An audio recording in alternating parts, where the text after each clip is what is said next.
buenos días, Dios los bendiga. Bueno, pues vamos a culminar esta semana y tomando consideración lo que vimos ayer acerca del plan de Dios para que el hombre cumpliera la gran comisión. Su plan de que el hombre gobernara nunca se canceló. Jesús vino a llevar el castigo del pecado del hombre y a recuperar lo que se había perdido. Dice en Lucas 19 que Jesús vino a buscar y salvar lo que se había perdido. No solo la humanidad se había perdido en pecado, sino que también habían perdido su dominio sobre el planeta.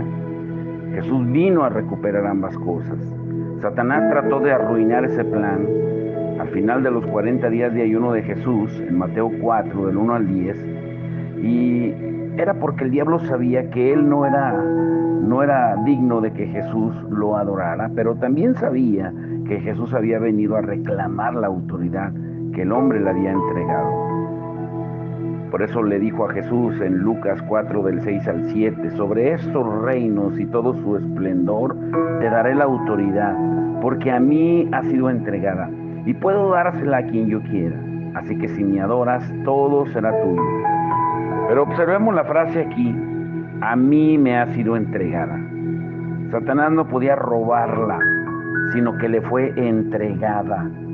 Cuando Adán abandonó el gobierno de Dios y desobedeció el mandato de Dios, era como si Satanás tratara de decirle a Jesús, yo sé que viniste, tú sabes lo que yo quiero, adórame y te devolveré las llaves. Y de hecho Satanás ofreció a Jesús un atajo para lograr su meta de recuperar las llaves de la autoridad que el hombre había perdido por el pecado. Y Jesús dijo que no a ese atajo y se negó a darle la honra. Ahora, ese mismo deseo de ser adorado fue lo que causó la caída de Satanás del cielo en primer lugar, como lo dice en Isaías 14 y en Ezequiel 28. Pero Jesús se mantuvo firme porque él sabía a lo que había venido. El Padre quería que Satanás fuera derrotado por el hombre, porque un hombre hecho a su imagen fue el que perdió la autoridad. Jesús, que iba a derramar su sangre para redimir a la humanidad, se despojó de sus derechos como Dios y asumió las limitaciones de un hombre.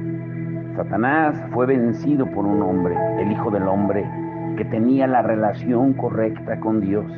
Ahora, cuando las personas reciben la obra de Cristo en la cruz para salvación, se incorporan a esa victoria. Jesús venció al diablo con su vida sin pecado, lo venció en su muerte, pagando por nuestros pecados con su sangre. Y una vez más en su resurrección, levantándose triunfante con las llaves de la muerte y el infierno. Ahora, grábense muy bien esto. Tanto Dios como Satanás necesitan personas para operar. El diablo, para poder operar, utilizó a Adán para que desobedeciera a Dios. Si Dios nos dio su Espíritu Santo a cada uno de nosotros, es para que ese poder que está dentro de nosotros no solamente viva en nosotros como inquilino, tenerlo ahí, sino para ser demostrado. Al redimir al hombre, Jesús recuperó lo que el hombre perdió o había entregado. Y desde el trono él declaró, se me ha dado autoridad en el cielo y en la tierra, por lo tanto vayan. Jesucristo lo dijo. En otras palabras, ya recuperé todo, ahora vayan y reclamen a la humanidad. En este pasaje Jesús cumple la promesa que hizo a los discípulos cuando Él dijo, te daré las llaves del reino de los cielos. El plan original nunca se canceló, se completó de una vez y para siempre en la resurrección y la ascensión de Jesús. Entonces volvimos a entrar completamente en su plan de gobernar como un pueblo hecho a su imagen y como tales aprenderíamos a cumplir en la práctica la victoria obtenida en el Calvario. Por eso dice Romanos 16:20, el Dios de paz aplastará a Satanás bajo los pies de ustedes. Nacimos para obedecer a Dios, para obedecer al Rey y para ser portadores de la autoridad delegada de Él sobre la creación, sobre las tinieblas, para saquear el infierno y establecer el gobierno de Jesús donde quiera que vayamos, predicando el evangelio del reino con la guianza y el poder del Espíritu Santo.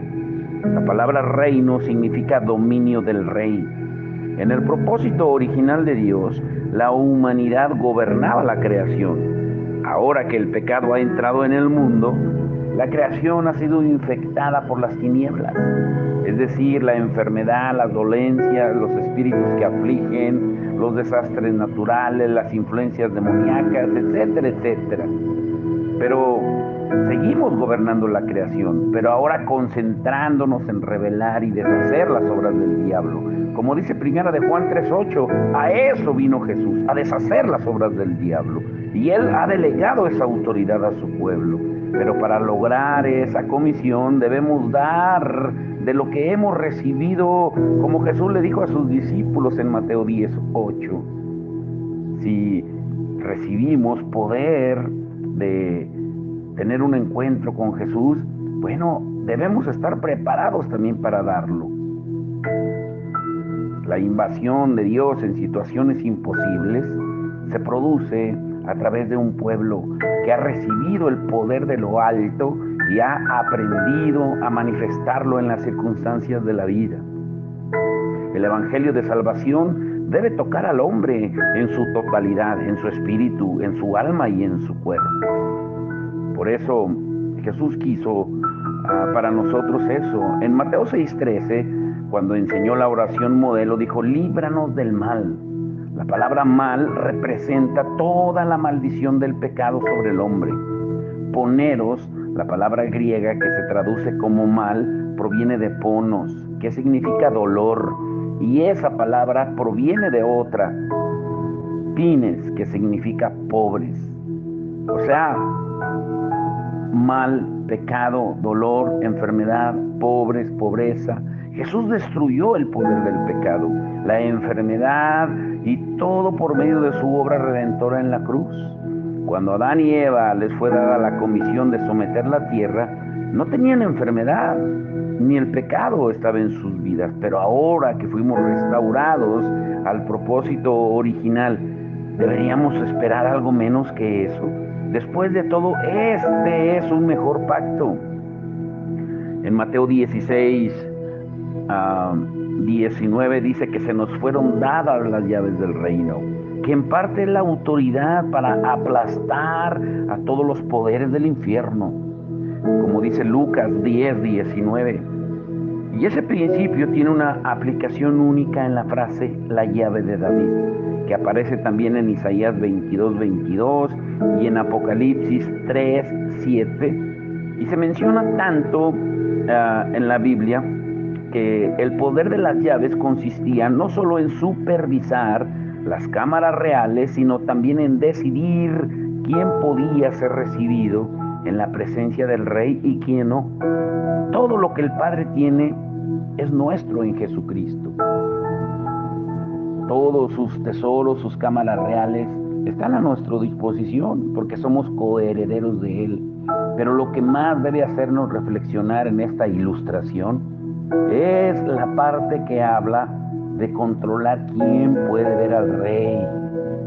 ¿No es eso lo que hacemos con el Evangelio? Cuando lo predicamos, le damos la oportunidad a las personas para que entren a ver al Rey y sean salvos. Cuando callamos, hemos decidido mantener lejos de la vida eterna a quienes podrían oírlo. Por eso es para pensarlo. Fue una llave que le costó mucho a Jesús comprar y es también costosa para nosotros, pero es aún más costoso enterrarla y no ganar intereses para el Rey que vendrá. Por eso la parábola de los talentos en Mateo 25 tiene mucho significado. Ese precio se hace sentir para toda la eternidad. Es hora de que nuestra visión se revolucione. Cuando los profetas nos dicen tu visión es demasiado pequeña, muchos pensamos que el remedio es aumentar los números que hemos estado esperando. Por ejemplo, si esperamos que se convirtieran 10 personas o que se salvaran 10 personas, pues ahora esperamos 100. Si orábamos por comunidades, bueno, ahora vamos a orar por ciudades. Al responder de esa forma, pasamos por alto el significado más profundo de una palabra muy repetida. Aumentar los números no es necesariamente una señal de una visión más grande desde la perspectiva de Dios, porque la visión comienza con identidad y propósito, revolucionando nuestro pensamiento. Es como podemos pensar con un propósito divino, y ese cambio comienza con una revelación de Él. Una de las tragedias de tener una identidad débil es ver cómo afecta nuestra manera de entender la Biblia. Muchos, si no es que la mayoría de los teólogos, cometen el error de tomar todo el buen material que contienen los profetas y barrerlo bajo la misteriosa alfombra llamada el milenio. O sea, no quiero debatir ese tema ahora, pero sí quiero mencionar que somos propensos a dejar para más adelante aquellas cosas que requieren valentía, fe y acción. La idea equivocada es que si es bueno no puede ser para este momento. Y una piedra angular de esta teología es que la situación de la iglesia será cada vez peor. Por lo tanto, la tragedia en la iglesia es solo otra señal de que estos son los últimos días. Y en este concepto, que muchas veces es tergiversado, la debilidad de la iglesia confirma para muchos que están en el camino correcto. El empeoramiento de la situación del mundo y de la iglesia se convierte para ellos en una señal de que todo anda bien. O sea, si tengo muchos problemas y tengo esa línea de pensamiento, entonces estoy bien. Pero solo mencionaré uno, que pensar de esa manera no requiere fe.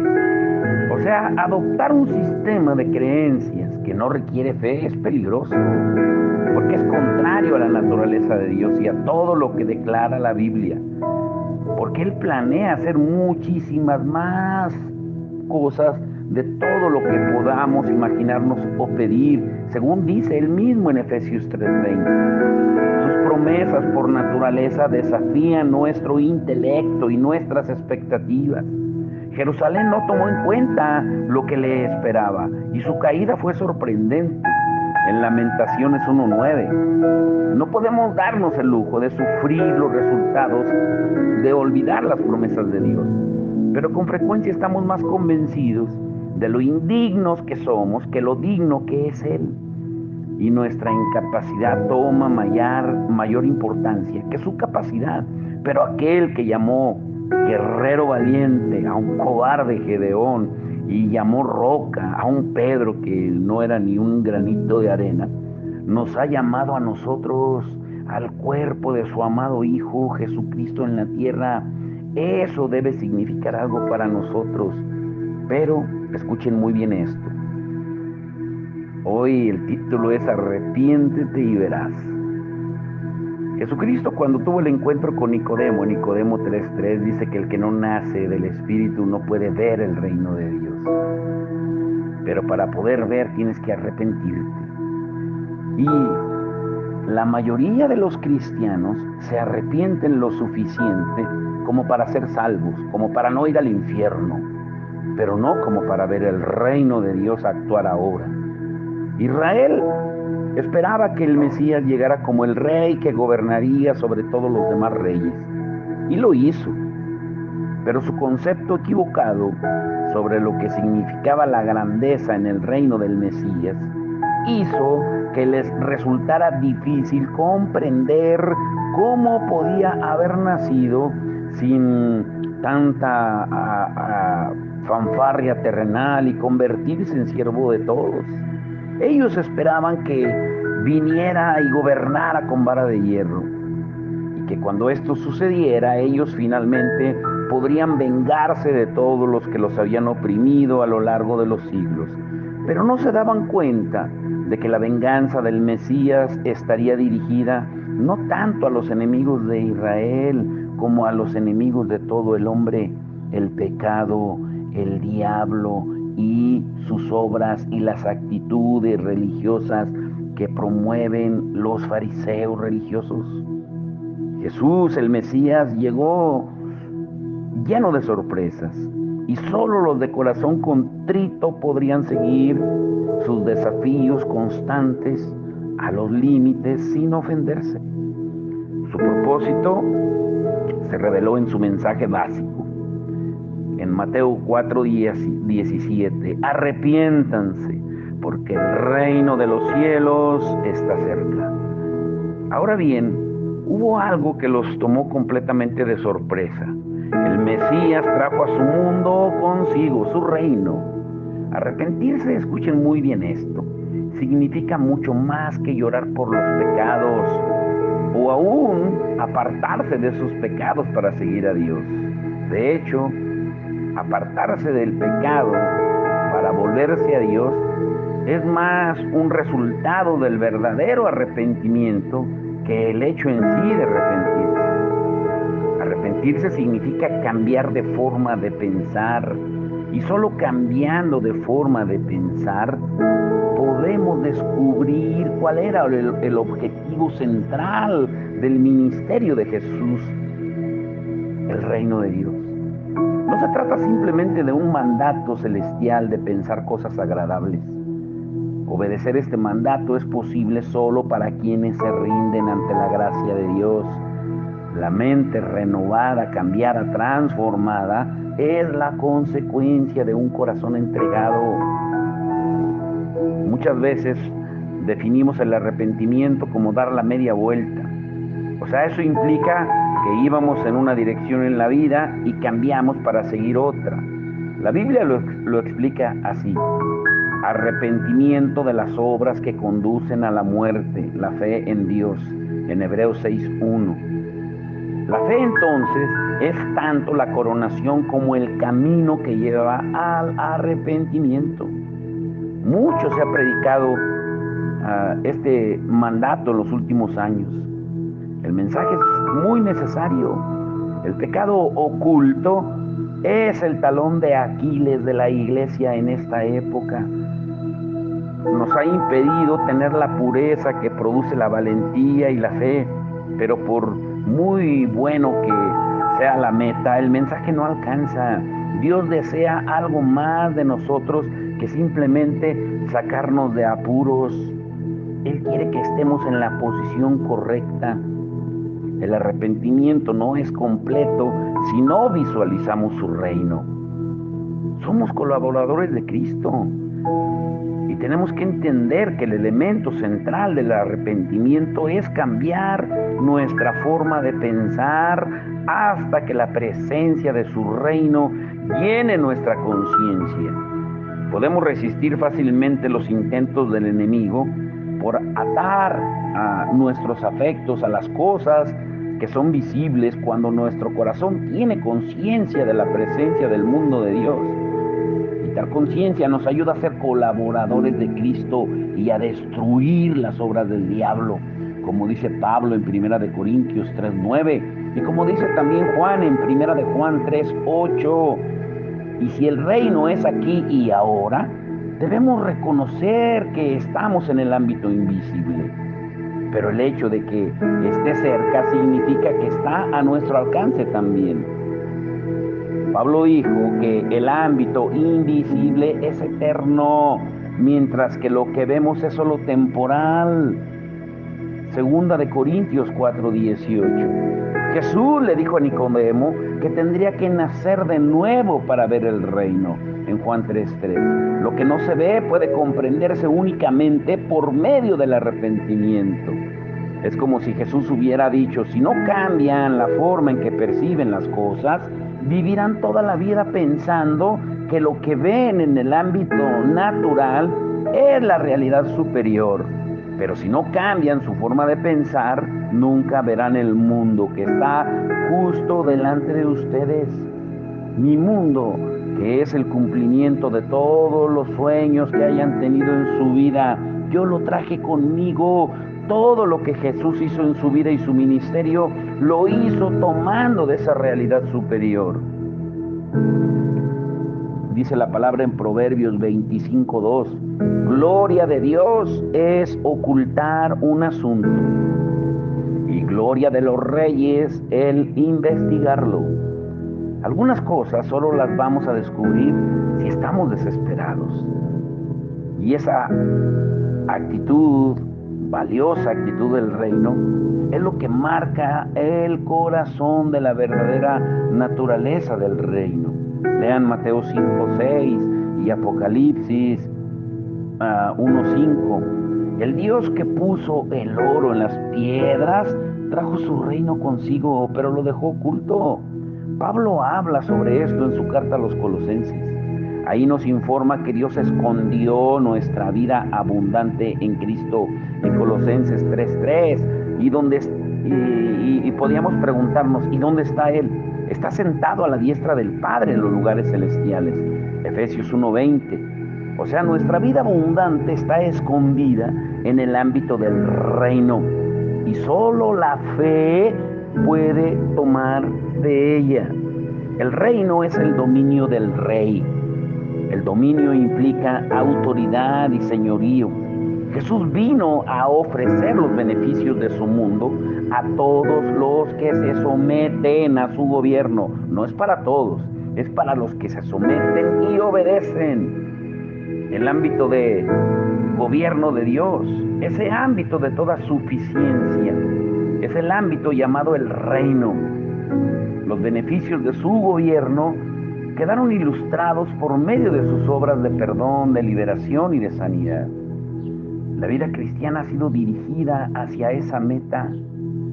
Por eso el Señor nos enseñó en la oración modelo: venga tu reino, hágase tu voluntad en la tierra como en el cielo, en Mateo 6:10. Su dominio se concreta cuando lo que sucede aquí es como en el cielo.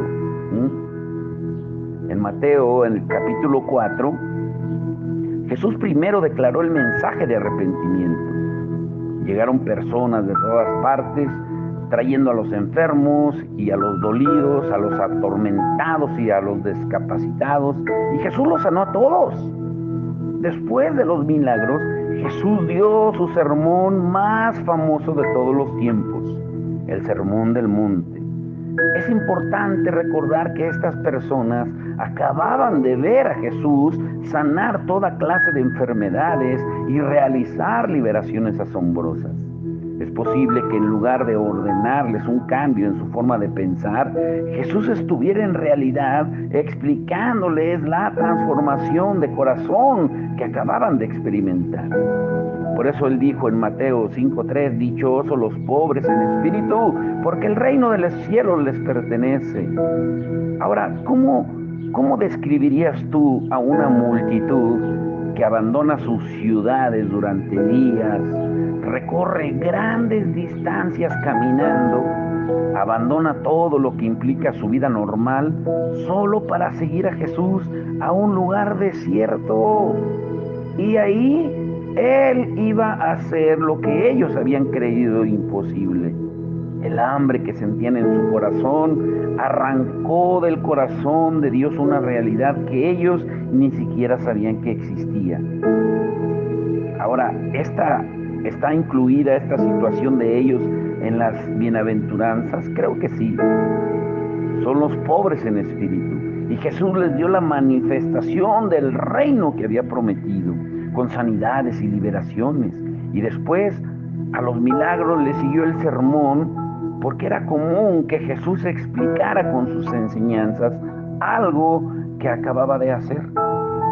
Y en ese caso, la presencia del Espíritu Santo sobre Jesús causó hambre de Dios en la gente.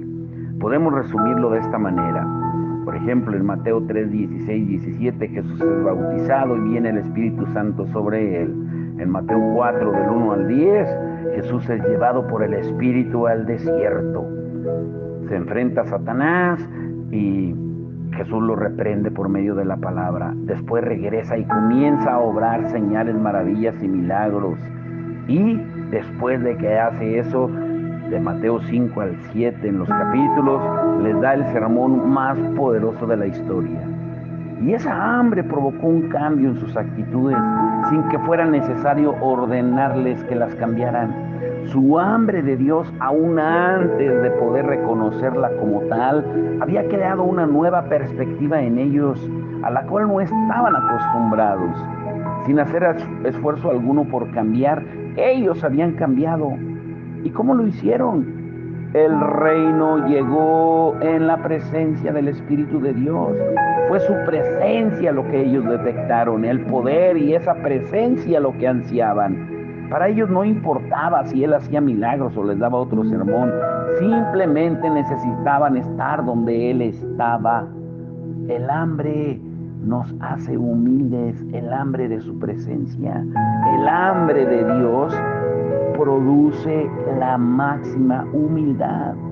Y Él, dice la palabra, que el que se humilla, el Señor lo exaltará a su debido tiempo. Y miren quién lo dijo. Alguien que era orgulloso en extremo, pero después que aprendió a ser humilde. Pedro, en primera de Pedro 5:6. Y eso permite probar lo que es un humilde. El Sermón del Monte es un tratado o una explicación sobre lo que significa el reino de Dios. Y en él, Jesús revela las actitudes que nos ayudan a cada uno de nosotros como sus seguidores a acceder, a entrar a su mundo invisible.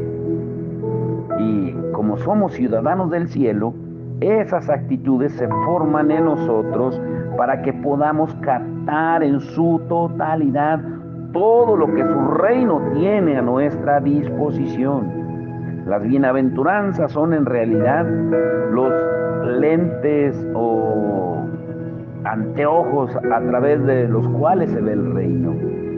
El arrepentimiento implica tomar sobre nosotros la mente de Cristo que se revela en estos versículos. Él podría haberlo expresado con estas palabras: así es una mente arrepentida. Ahora observemos la condición gozosa de los ciudadanos del mundo de Dios o del reino de Dios, que no están en el cielo, que están en la tierra. Bienaventurado significa doblemente felices. En Mateo 5:3 al 12 dice, en Mateo 5:3, ustedes son doblemente felices si son pobres de espíritu, porque el reino de los cielos es suyo. En el verso 4, ustedes son doblemente felices si lloran, porque serán consolados. En el 5, ustedes son doblemente felices si son mansos, porque heredarán la tierra. En el 6, ustedes son doblemente felices si tienen hambre y sed de justicia, porque serán saciados. En el 7, ustedes son doblemente felices si son misericordiosos, porque recibirán misericordia. En el 8, ustedes son doblemente felices si son de corazón limpio, porque verán a Dios. En el 9, ustedes son doblemente felices si son pacificadores, porque serán llamados hijos de Dios. En el 10, ustedes son doblemente felices si son perseguidos por causa de la justicia, porque el reino de los cielos les pertenece. En el 11, ustedes son doblemente felices si los calumnian y los persiguen y dicen toda clase de cosas malas de ustedes falsamente por causa de mí. Y en el 12, regocíjense y alégrense en gran manera, porque su recompensa en los cielos es grande, ya que así persiguieron a los profetas que fueron antes que ustedes. Por eso estudiemos el resultado prometido para cada nueva actitud: recibir el reino, ser consolados, recibir misericordia, ver a Dios, todo lo que acabamos de mencionar. ¿Por qué es importante reconocer esto? Porque muchos consideran las enseñanzas de Jesús como otra forma de la ley para la mayoría. Él solo trajo un nuevo conjunto de reglas. Pero la gracia es muy diferente de la ley, en que el favor llega antes de la obediencia. Bajo la gracia, los mandamientos del Señor vienen totalmente equipados con la capacidad de cumplirlos para quienes escuchan de corazón, como dice Santiago 1, 21 al 25. No solo ser oidores, sino hacedores. La gracia nos capacita para hacer lo que ella misma ordena. El mundo invisible tiene influencia sobre el visible. Todo lo que sucede en el mundo material sucede en el mundo inmaterial. Si el pueblo de Dios, escuchen bien esto, no intenta tomar el reino de Dios que tiene a su alcance por medio del Espíritu Santo que vive en cada uno de nosotros, la potestad, el poder de las tinieblas, pues está lista para demostrar su capacidad de influir. La buena noticia es que su reinado, el de Dios, domina sobre todos, como dice el Salmo 103, verso 9.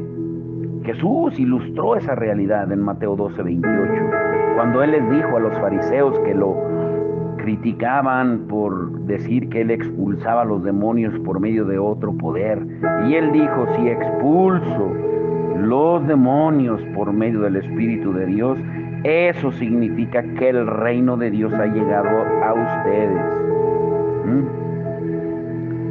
Necesitamos entender esto. Hay dos cosas de las que hablaremos más adelante, pero primero Jesús caminó en la tierra, fue concebido desde su nacimiento hasta la muerte y a la resurrección y hasta que ascendió al cielo. Todo lo hizo obrando solo por medio del Espíritu de Dios. Segundo, el reino de Dios llegaba sobre las personas que eran liberadas. Jesús causaba la colisión, el choque entre dos mundos, entre el mundo de las tinieblas y el mundo de la luz. Las tinieblas siempre abren paso a la luz. De la misma forma, cuando el dominio de Dios se demostró por medio de Jesús al hombre, éste fue libre. Por eso Él nos dice en Mateo 5, 13 en adelante, que nosotros somos la sal y la luz del mundo. Tenemos que causar esa colisión, la misma colisión entre la luz y las tinieblas se produce cuando son sanados los enfermos. La convicción es una de las palabras que se utilizan para detectar la fe. Como dice Hebreos 11:1, la fe es la convicción de lo que esperamos, la certeza de lo que no vemos.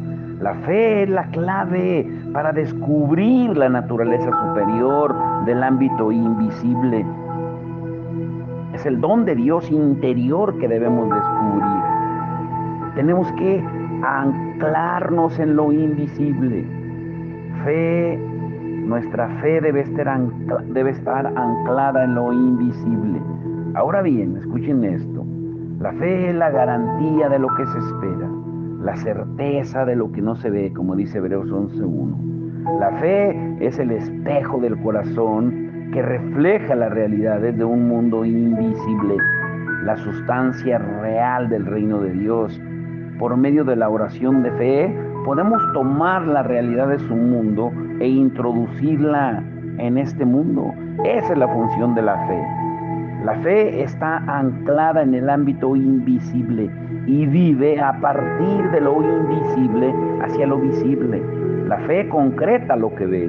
La Biblia presenta el contraste entre la vida de fe y las limitaciones de la vista natural. Como dice Pablo en 2 de Corintios 5:7, la fe es la que da ojos al corazón. Y Jesús espera que las personas vean con el corazón. Por eso Él llamó hipócritas a los líderes religiosos, porque podían discernir lo referente al clima, pero no podían discernir los tiempos de Dios. Y por esa obvia la razón por la que Jesús prefería que las personas reconocieran los tiempos, el clima y las estaciones espirituales, más que el tiempo climático. Pero no es tan obvio, porque Él los consideraba hipócritas por no hacerlo. Muchos pensamos que la capacidad de ver el ámbito espiritual es más el resultado de un don espiritual que un potencial que todos tenemos, pero no utilizamos, porque todos tenemos el Espíritu Santo. Jesús dirige su acusación a los fariseos y a los saduceos. Y el hecho de que ellos, entre todas las personas, tuvieran la obligación de ver, es evidencia de que todos los que han recibido, que todos han recibido esa capacidad. Ellos se volvieron ciegos a su dominio por la corrupción de sus corazones y fueron juzgados por el potencial que tenían y no pusieron en práctica. Nosotros nacemos de nuevo por gracia, por medio de la fe, como dice Efesios 2:8. La experiencia de nacer de nuevo es la que nos permite ver con el corazón, como Jesús lo dice en Juan 3:3. Un corazón que no ve, pues es un corazón endurecido, como también Jesús lo dice en Marcos 8:17 al 18. La fe nunca tuvo como único propósito hacernos entrar en la familia, más bien en la naturaleza de la vida en esta familia. La fe ve, ubica el reino en el centro de nuestra atención. Todos los recursos del Padre, todos sus beneficios están al alcance de cada uno de nosotros por medio de la fe, para alentarnos en nuestra capacidad de ver. Jesús nos dio instrucciones específicas en Mateo 6:33. Busquen primeramente el reino de Dios. Y Pablo nos dice también en Colosenses 3:2. Pongan su atención en las cosas de arriba, no en las de la tierra. Y también afirmó en 2 de Corintios 4:18 que todo lo que vemos es pasajero, mientras que lo que no vemos es eterno. La Biblia nos indica que prestemos atención a lo invisible, porque es lo eterno. Y este tema se repite lo suficiente en las Sagradas Escrituras como para ponernos nerviosos a los que estamos atados por la lógica de la cultura occidental, que creen que ya se le acabó el poder a Dios. Los cesacionistas, por ejemplo, dicen que ya no actúa el poder de Dios hoy en día, que con el nacimiento de la iglesia terminó. Pero una pregunta básica y lógica y razonable sería, bueno, si terminó como ellos dicen con el nacimiento de la iglesia, ¿por qué Jesús entonces prometió poder en Hechos 1:8 y que no se movieran hasta que viniera ese poder del Espíritu Santo? Si el Espíritu Santo entonces no iba a manifestar su poder, ¿para qué lo prometió Jesús? Este es el secreto del ámbito sobrenatural que queremos ver restaurado a la iglesia. Jesús nos dijo que Él solo hacía lo que veía hacer al Padre. Y esa visión es la que necesitamos para los que anhelamos más de Dios. ¿Y quién nos va a dar esa visión? Pues el Espíritu Santo, el poder de sus acciones. Por ejemplo, cuando Jesús puso el barro en los ojos del ciego, surgió de su capacidad de ver el mundo espiritual y de hacer lo que el Padre le dijo. Para concluir por hoy, escuchen, Dios está muy decidido a enseñarnos a ver. Y para hacerlo posible, nos dio al Espíritu Santo como nuestro tutor, nuestro maestro. Y el plan de estudios que utiliza es muy variado, pero la clase a la que todos podemos asistir es el mayor de todos los privilegios del cristiano: la adoración. Uy, esto es hermoso. Aprender a ver no es el propósito de la adoración, pero sí es un maravilloso efecto secundario. Los que adoran en espíritu y en verdad, como dice Juan 4:23 y 24, aprenden a seguir la guía del Espíritu Santo. Su ámbito es llamado el reino de Dios, el trono de Dios, que se establece en las alabanzas de su pueblo, como dice el Salmo 22:3. Es el centro de ese reino, es el ambiente de adoración en el que aprendemos cosas que van mucho más allá de lo que podemos captar con nuestra mente finita, como dice Efesios 3:20. Y la más grande de estas lecciones es el valor de su presencia. David lo sabía, lo sentía de tal forma que todas las demás cosas que había logrado no eran comparables con la entrega de su corazón ante Dios. Y sabemos que David aprendió a ver en el interior del ámbito de Dios. Y lo podemos ver en salmos que él escribió, como el Salmo 16:8. Salmo 16:8, donde dice: siempre tengo presente al Señor, con Él a mi derecha, nada me hará caer. La presencia de Dios influía en su visión. Él practicaba constantemente el reconocimiento de la presencia de Dios. Veía a Dios diariamente, no con sus ojos naturales, sino con los de la fe.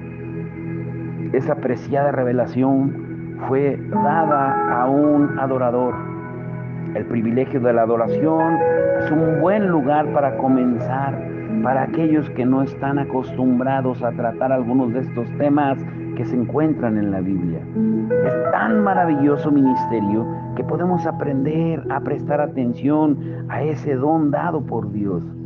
La capacidad de ver con el corazón a medida que aprendamos a adorar con corazón puro, y nuestros ojos continuarán abriéndose y veremos lo que Él desea que veamos. Uy, uy, uy. En estos días me pasó algo muy hermoso.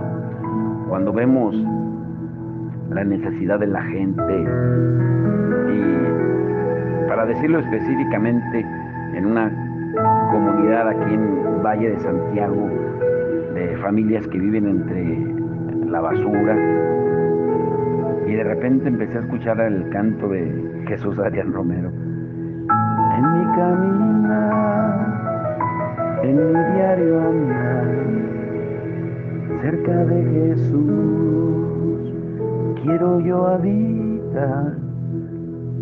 Y si meditamos profundamente, ahí es donde en realidad vemos al Señor, en la mirada de los necesitados, de los pobres, de los hambrientos, de los sedientos, de los cautivos. Uy, eso está hermoso. Antes de orar, solo quiero decirles que el domingo el tema será nuestra identidad en este mundo. Uy, estará tremendo. Tenemos que darnos cuenta de cuáles son las cruces falsas que el mundo está prometiendo, cuáles son los motivos impuros. Tenemos que reconocer lo falso, llegar a ser como Él. Jesucristo dijo y nos dio herramientas. Pero te vuelvo a preguntar, ¿conoces tu identidad en este mundo? Nuestra identidad en este mundo será el tema. Vamos a orar. Padre, en el nombre de Jesús, te damos gracias, Señor, por esta semana hermosa que nos has regalado, Señor. Nos has sorprendido, Señor, llevándonos a lugares donde no imaginamos, para poder llevar tu gracia, tu misericordia, tu amor, Señor. Somos portadores de eso, porque el Espíritu Santo vive en nosotros. Nosotros solo somos vasos de barro, insignificantes, que tú te dignas usar, porque el poder que está dentro del vaso es lo que cuenta, no el vaso. Pero a veces le damos más importancia al vaso que al poder que está dentro del vaso. Señor, que volvamos, Señor, a lo que tú quieres, que volvamos a ser la iglesia que tú anhelas que seamos. Por eso estás restaurando la comisión, la gran comisión que tú le diste a Adán y a Eva, porque no solamente fue para ellos, sino ahora es para nosotros también. Pero si no nos arrepentimos, no veremos. Por eso tiene que haber un arrepentimiento primero para ver tu reino. Por eso hoy tú nos hablas así: arrepiéntete y verás. Porque es la única manera, como Jesús le dijo a Nicodemo en esa plática maravillosa en Juan 3, del 1 al 5. Nicodemo era un maestro de la ley. Conocía la ley, conocía la palabra, pero era ciego. para poder ver el reino de Dios. Y él reconoció, y cuando le dijo: maestro, sabemos que vienes de parte de Dios, porque nadie puede hacer las obras de Dios si Dios no está con él. Y ahora nosotros tenemos el privilegio de que tú estás con nosotros, porque ese mismo Espíritu que resucitó a Jesús de los muertos, ahora vive en nosotros. El Todopoderoso, el Omnisciente, el Omnipresente, el Omnipotente, ahora habita con nosotros. Pero no es para tenerlo de inquilino solamente, no es para tenerlo de huésped sin permitirle hacer nada, sino para que Él sea el que nos guíe a toda verdad y a toda justicia, a hacer las obras que tú quieres que hagamos, a predicar el Evangelio, como decía Pablo, no con palabras persuasivas, sino en el poder del Espíritu. Es tiempo de que entendamos, Señor, de que tu poder no se ha terminado, que la iglesia que tú diseñaste es una iglesia de poder, es una iglesia que no se le ha acabado el poder, como dicen algunos, sino entonces de qué Dios poderoso estamos hablando o predicando. Es como si habláramos de cualquier personaje, pero tú no eres cualquier personaje. Tú eres el Dios todopoderoso que se despojó de su gloria, dejó su trono de gloria y vino y se humilló y vino a la tierra a pagar por nuestros pecados, a perdonarnos y a morir en una cruz, a resucitar y a darnos ese poder. Y por ese acto el Padre te ha exaltado en lo más alto, dándote el poder para juzgar en el cielo, en la tierra y debajo de la tierra, y para que toda rodilla se doble en el nombre de Jesús, como dice tu palabra en Filipenses 2, del 5 al 11. Señor, gracias. Gracias porque yo sé que en estos días, con el arrepentimiento, tú restaurarás la vista espiritual de todos aquellos que escuchemos con atención tu palabra. Te damos la gloria y la honra, y glorifícate, Señor, en el mensaje del domingo, Señor, que tenemos que saber cuál es nuestra identidad en el mundo. ¿A qué nos dejaste? Tu palabra dice que somos la luz y la sal de este mundo, pero realmente conocemos cuál es nuestra identidad en este mundo. ¿Por qué terminamos amando más el mundo terrenal que el mundo celestial? Cuando Pablo nos acaba de decir en 2 de Corintios 4:18 que las cosas que se ven son perecederas, pero las que no se ven son eternas. ¿Realmente hemos entendido nuestra identidad en el mundo? Gracias, Señor, por lo que tú haces y seguirás haciendo en la vida de cada uno de nosotros. Te damos la gloria y la honra en el nombre de Jesús, y esperamos tus instrucciones, Señor, porque sabemos que tú harás maravillas, Señor, porque estamos concluyendo los 40 días el día de hoy y ya tenemos una respuesta, pero esa respuesta ya viene en camino, Señor, para poderla publicar y darla a nuestros hermanos. Te damos todo el honor y la gloria en el nombre de Jesús. Amén y amén.